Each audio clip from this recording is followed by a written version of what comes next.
সংস্কারের মৌলিক কাজ শেষ করতে হবে।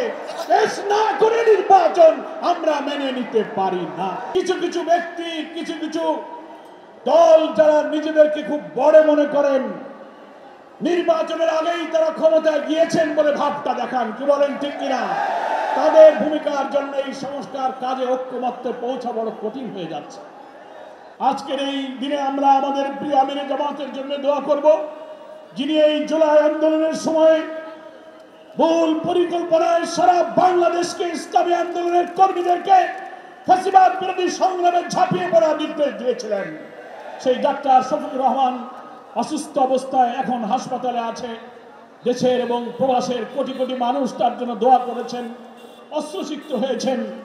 আমরা আমাদের রবের কাছে প্রাণ ভরে শুকরিয়া জানাই। আমরা যতটা তাড়াতাড়ি যার সুস্থতার কামনা করেছিলাম, নির্ভুল চিকিৎসার আশা করেছিলাম, আল্লাহ তাআলা আমাদের আশার চেয়ে অতি দ্রুত তাকে সুস্থ করে দিচ্ছেন, আলহামদুলিল্লাহ। আমরা দোয়া করি আমাদের এই প্রিয় নেতাকে আল্লাহর নেক হায়াত দান করুন।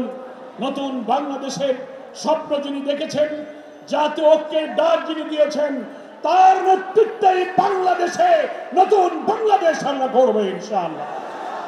প্রিয় ভাইরা আমার, শফিকুল ইসলাম মাসুদ ভাই বলেছেন এই মিটিং শুধু আমরা করছি না, আজকে সারা বাংলাদেশের রাজধানী ঢাকা, জেলা, শহর, নগরে, বন্দরে, উপজেলায় মিছিলে মিছিলে কোটি মানুষ স্লোগানে স্লোগানে মুখরিত করেছে।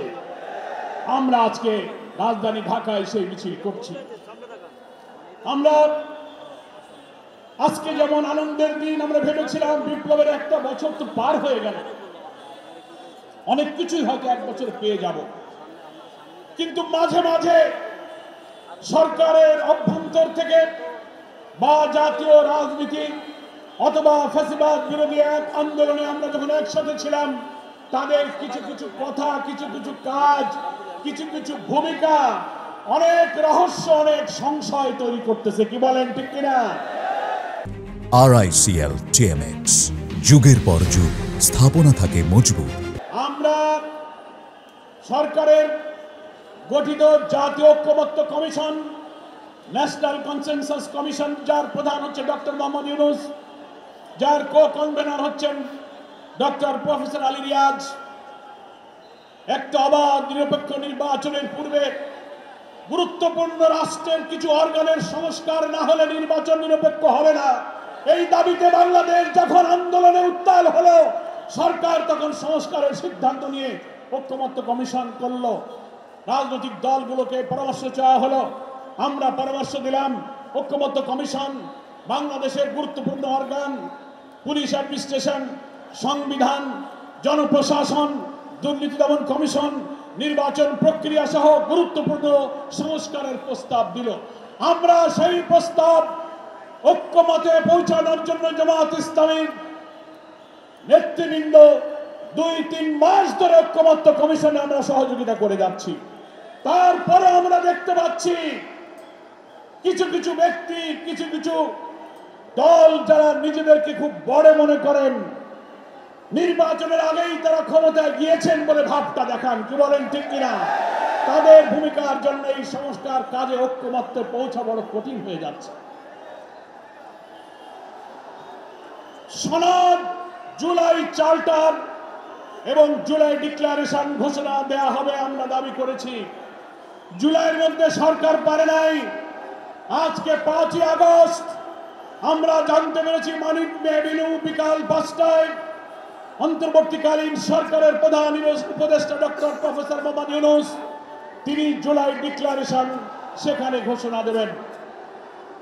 আমরা যেসব প্রস্তাব দিয়েছি, জুলাই ডিক্লারেশনের খসড়ার একটি রাজনৈতিক দল হিসেবে 10 ব্যক্তি মতের ঊর্ধ্বে দেশপ্রেমকে সামনে রেখে একটি সুন্দর রাষ্ট্রীয় কাঠামো নির্মাণ করে অবাধ নিরপেক্ষ নির্বাচন, একটি সুন্দর দেশ গড়ার জন্য যা যা প্রয়োজন আমরা পরামর্শ দিয়েছি।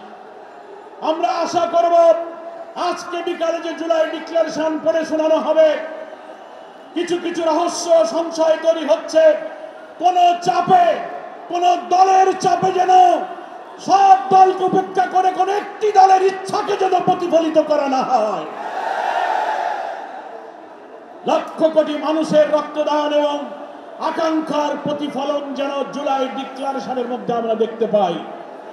আমরা সংস্কারের জন্য সংবিধান সহ সব সংস্কারের যেসব প্রস্তাবে সকল দল ঐক্যমত্য হয়েছে, কিছু ব্যাপারে এখন ঐক্যমত্য হওয়ার প্রক্রিয়া চলছে। এ সবই তো হয়েছে একটি আগামী সুষ্ঠু নির্বাচনের মধ্য দিয়ে নতুন বাংলাদেশ গড়ার জন্য। কি বলেন, ঠিক কিনা?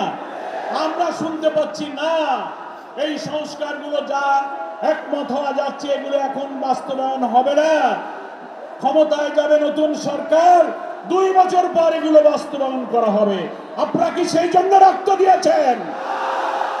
কোন দল ক্ষমতায় গেলে সকল দলের সর্বজনীন মতামতের ভিত্তিতে রাষ্ট্রীয় সংস্কারের প্রস্তাবগুলো বাস্তবায়ন করবেন কি করবে না তা নিয়ে জাতির সংশয় আছে।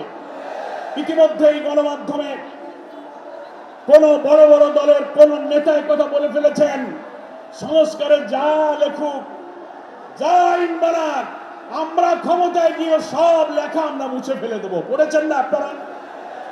এই কারণে সংশয় তৈরি হয়। সেজন্য আমরা বলবো, আগামী নির্বাচন যখনই হোক, প্রধান উপদেষ্টা নির্বাচনের যে টাইম লাইন দিয়েছেন, আমরা আমাদের প্রিয় আমিরে জামাত বলেছেন কোনো অসুবিধা নেই, আমরা সেই নির্বাচনে অংশ নেব, প্রোভাইডেড সেই নির্বাচনের আগে সংস্কারের মৌলিক কাজ শেষ করতে হবে। শেষ না করে নির্বাচন আমরা মেনে নিতে পারি না। যারা এইসব নির্মমতা নিষ্ঠুরতা করে খুন করেছে, রক্ত লাল করেছে সারা দেশকে, তাদেরকেও নির্বাচনের আগে বিচারের মুখোমুখি করতে হবে।